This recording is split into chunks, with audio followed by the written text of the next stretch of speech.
Hi అండి, welcome back to మా YouTube channel. ఈరోజు వచ్చేసి చికెన్ కర్రీ చాలా వెరైటీలు చేసేసుకోవచ్చు. కానీ ఈరోజు నేను సింపుల్ వెరైటీ చేసేసుకున్నాను.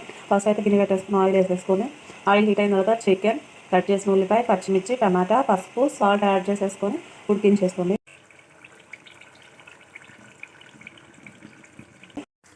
ఇలా ఆయిల్ అంతా పైకి తరంగానే కారం యాడ్ చేసుకోండి.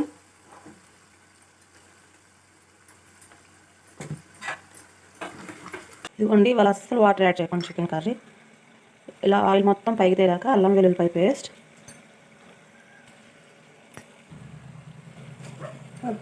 ఇలా అల్లం వెల్లుల్లిపాయ పేస్ట్ మొత్తం వేసేసి ఒకసారి కలుపుకోవాలి.